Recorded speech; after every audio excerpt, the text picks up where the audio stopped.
Olá, queridos alunos do primeiro ano do ensino médio, tudo bem com vocês? Professor Didier aqui para mais uma aula de literatura.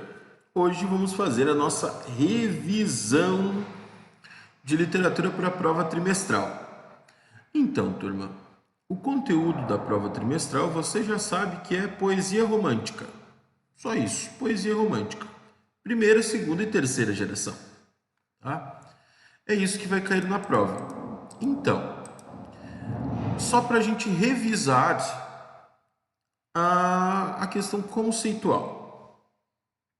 A poesia romântica ela é dividida em 3 gerações.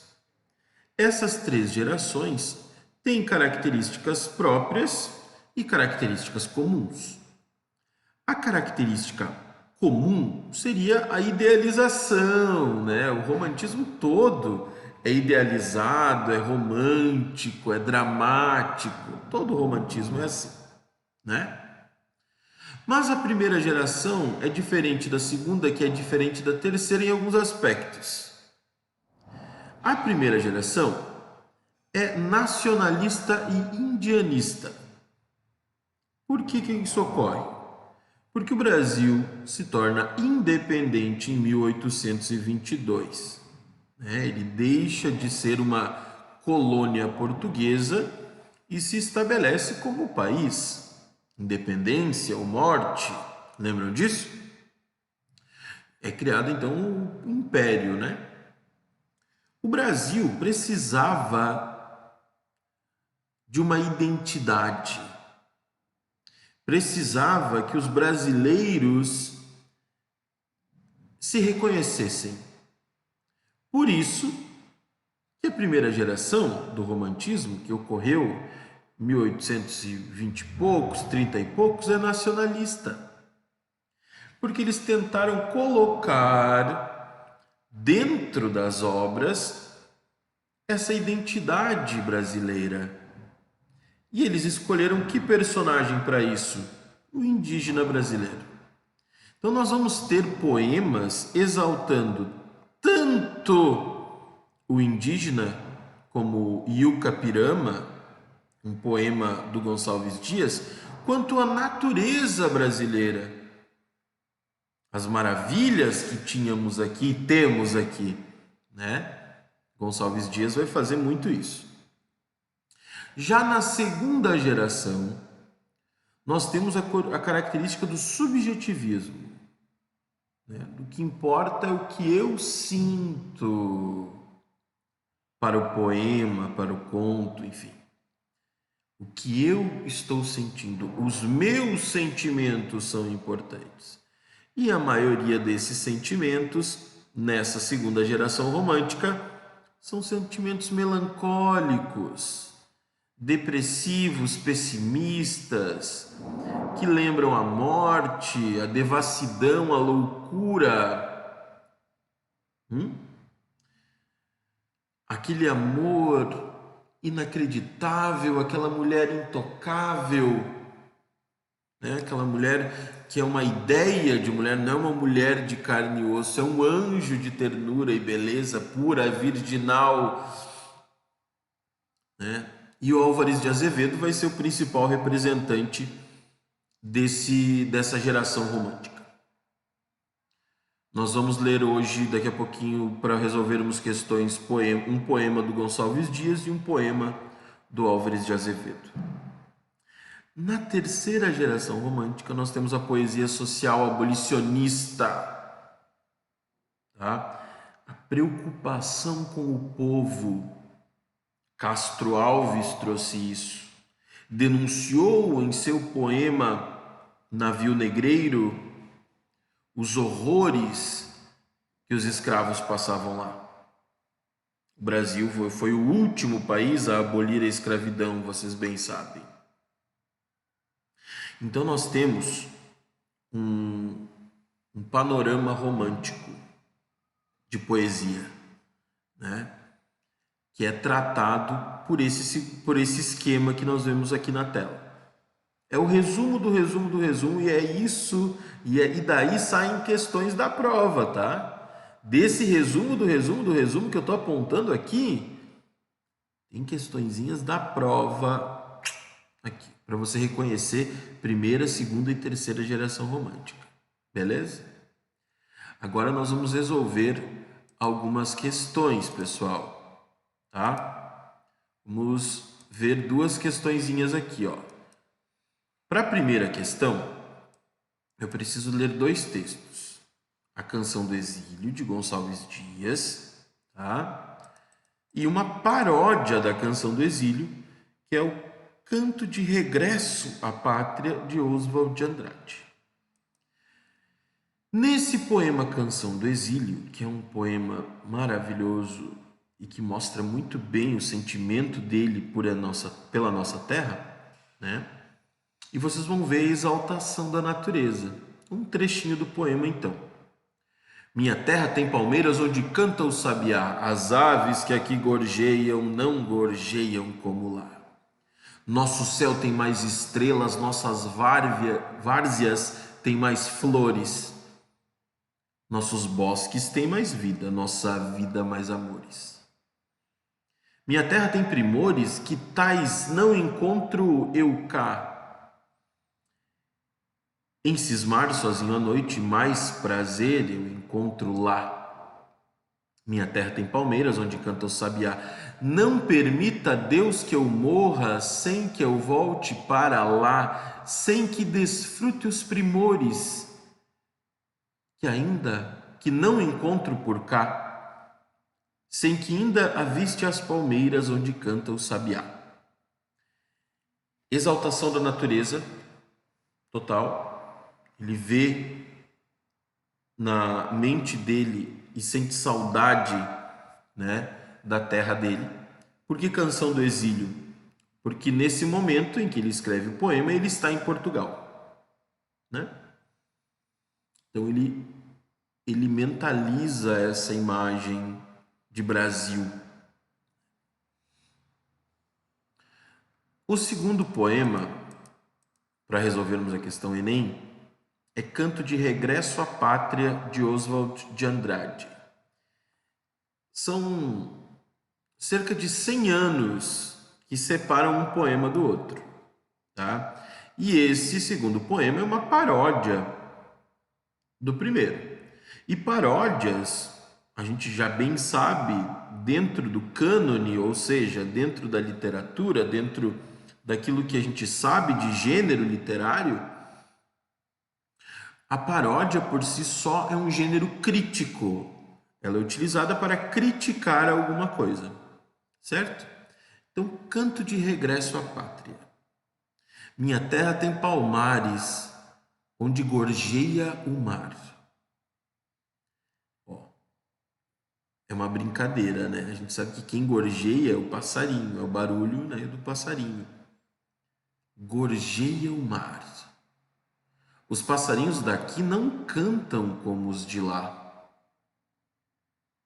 Minha terra tem mais rosas e quase tem mais amores.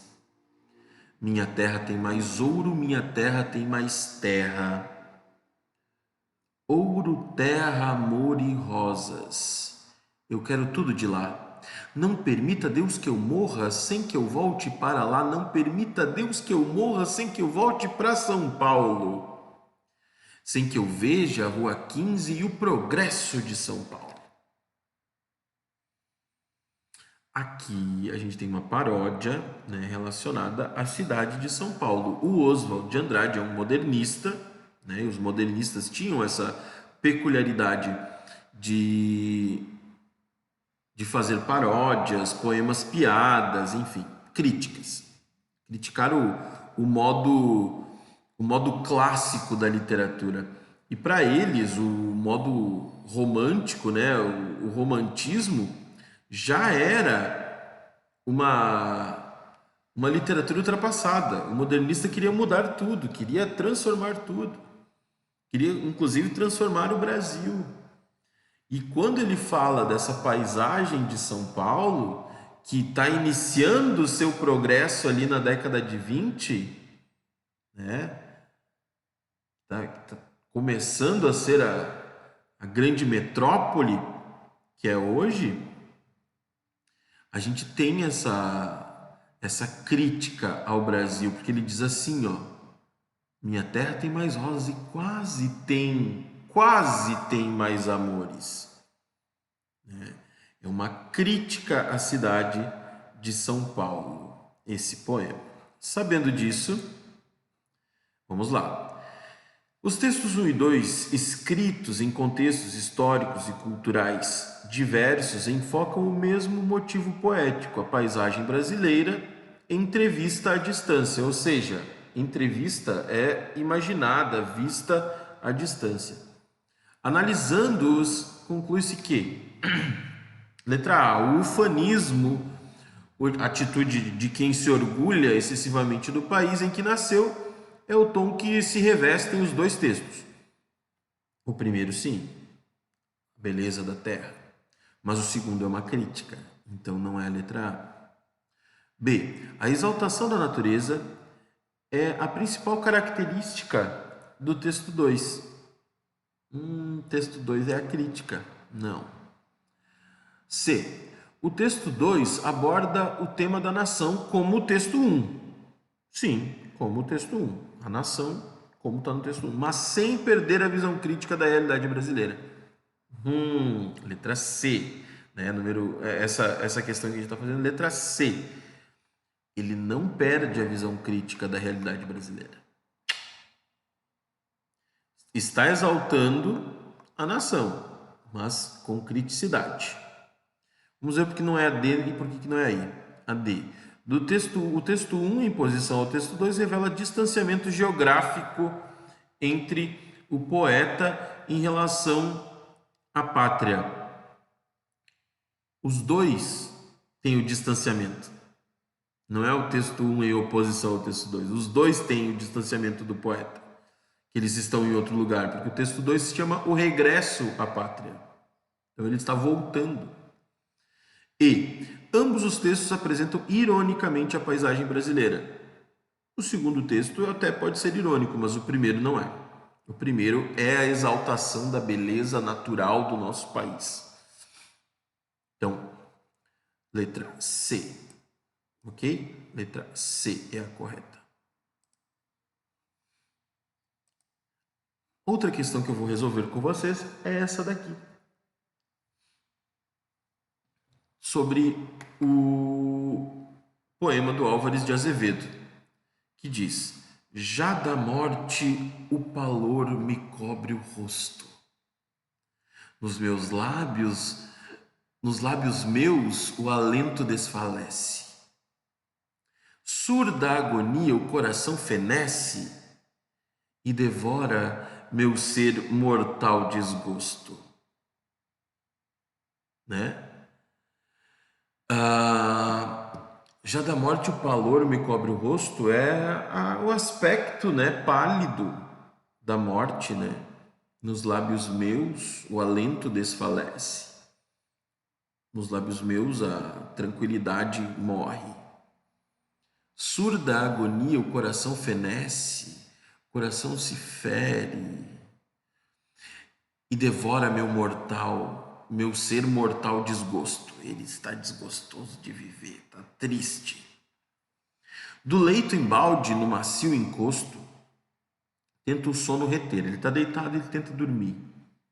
Já esmorece o corpo exausto que o repouso esquece, mas ele não consegue. Eis o estado em que a mágoa me tem posto. Ele está com tanta mágoa, o corpo está tão exausto, tá? O corpo exausto que o repouso esquece. Ele está cansado, só que ele não consegue dormir. O adeus, o teu adeus, minha saudade, fazem que insano do viver me prive e tenha os olhos meus na escuridade. Ele enxerga tudo escuro, de saudade, de tristeza, ele não vive mais. Dá-me a esperança com que o ser mantive. Volve ao amante os olhos por piedade, vira para mim esse teu olhar, por favor. Olhos por quem viveu, quem já não vive. O soneto, típico da segunda geração romântica, tristeza, sofrimento, né? Apresenta características temáticas que se consolidariam na tradição poética ocidental. O lirismo do texto se fundamenta em quê? Esse lirismo do texto. Por que ele está louco desse jeito? Por causa do afastamento da amada. Ele perdeu a amada dele e agora ele está louco desse jeito. Certo? Não é exaltação da morte como solução dos problemas sentimentais. Nesse poema, pelo menos, não. Ele não diz que quer morrer como solução. Ele diz que ele está com aspecto de morte. Né? Na ambientação fantasmagórica, não está sendo citado em nenhum momento a morte ou algum fantasma, alguma coisa. Na expressão amorosa como sublimação do sentimento religioso, não fala de religião. Na trajetória de autodestruição, aqui o enunciador se submete. Autodestruição seria, sei lá, usar muitas drogas, beber demais, sair toda noite, daí seria autodestruição. E isso ocorre em outros poemas, tá? Mas nesse caso aqui específico, nós temos desequilíbrio emocional pelo afastamento da amada. Ok, turma? Galera, boa sorte na prova semana que vem. Qualquer dúvida, perguntem nos comentários, tá? E é isso, tá? Um grande abraço, fiquem bem, tá? Tchau, tchau.